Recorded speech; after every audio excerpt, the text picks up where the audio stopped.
Councilman Berlin Boyd. Thank you, Mr. Chair. Mr. Collins, let me ask a quick question. Why is it Quiet, that... please. Councilman Brown. Councilman Brown, we can't hear Councilman Boyd.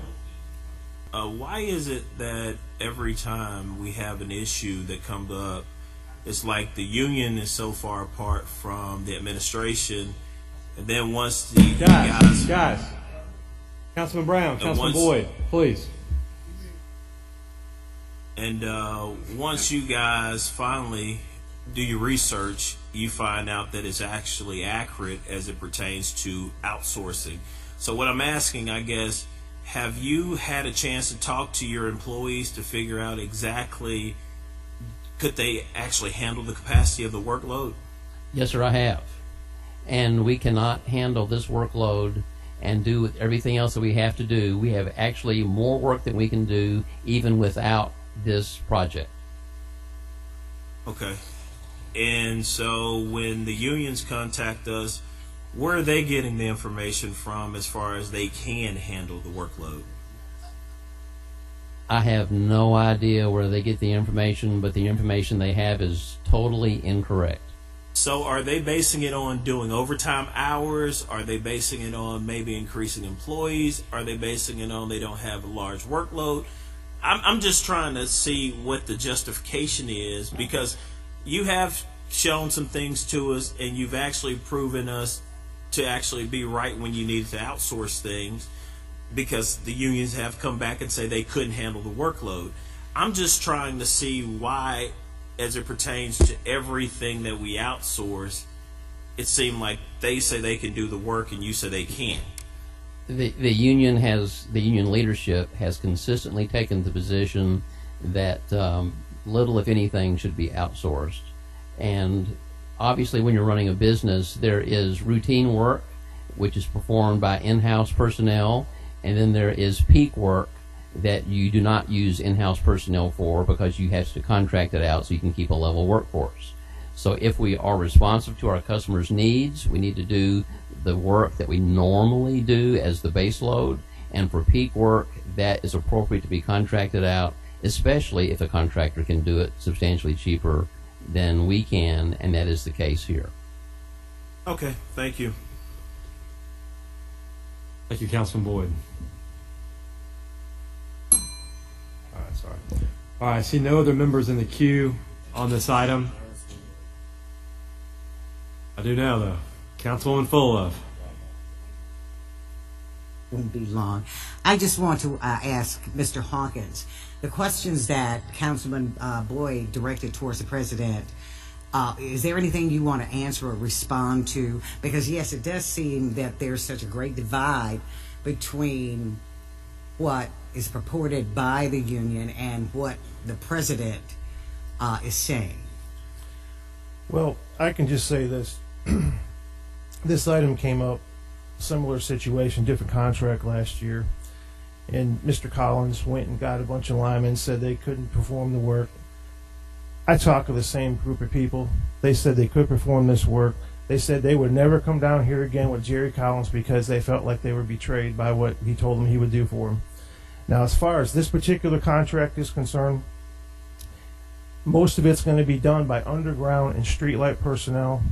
You might have one line crew with linemen on it, maybe 3 or 4 linemen at the most, but they were not going to be performing the bulk of this work. The bulk of this work is going to be done by underground personnel. Mm-hmm.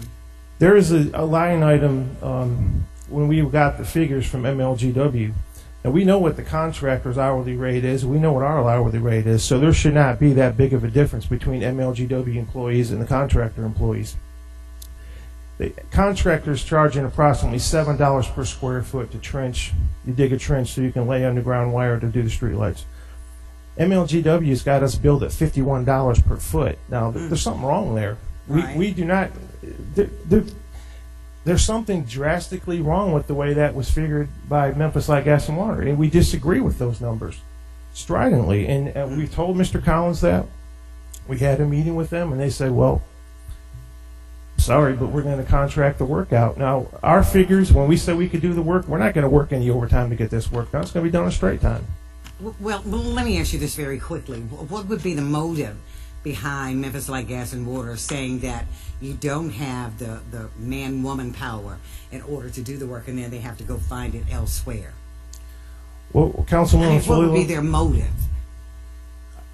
Like ABC Tree Company, what would be their motive?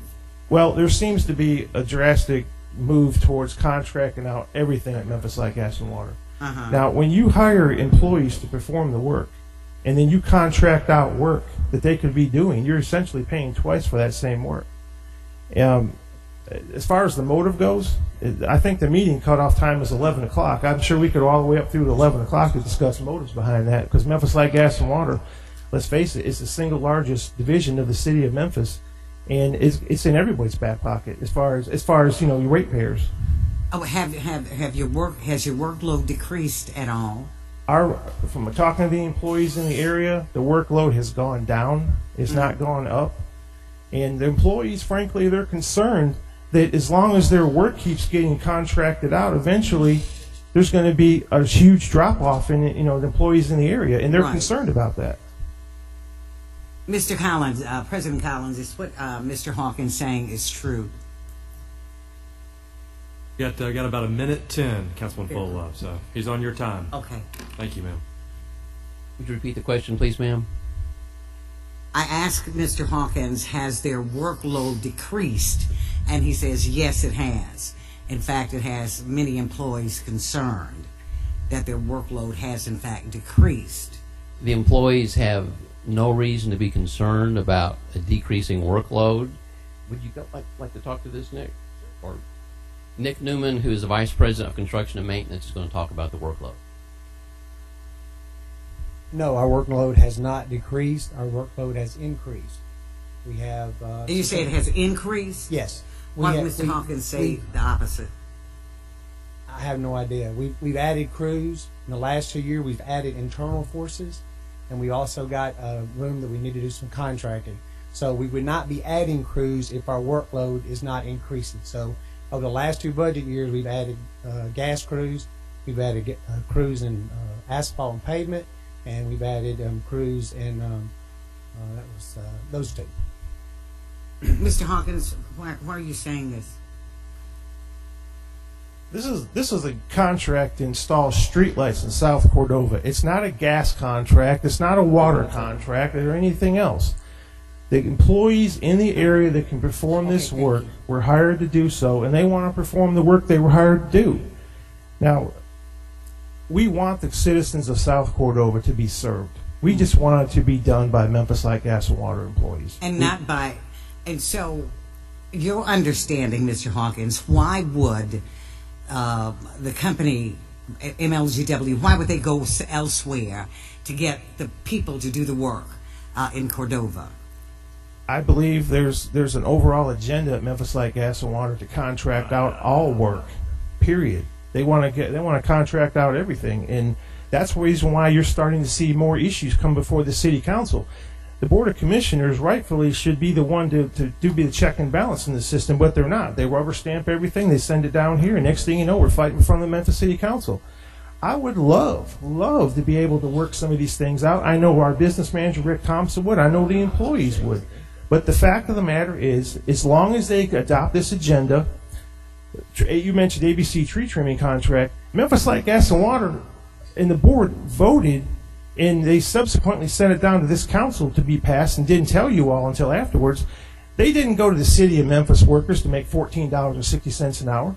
They didn't go to Shelby County residents to make $14.60 an hour. They didn't even go on this continent. They went to another continent to get people to make money over at Memphis Light, Gas, and Water, and they're bringing them in here. Now, that is wrong. I know it's wrong. The citizens of Memphis are at the 27% poverty rate. You got 44,000 people unemployed. Now, why are we doing this? Because they didn't put forth the effort at all to try to get any employees here in the city working. And that's why, Mr. Chairman, I have to believe what Mr. Hawkins is saying over the president. Thank you. Thank you, Councilman Full. All right, I see no more council members in the queue. A yes vote is to support the delay, sending this back to committee, Councilman Brown's motion.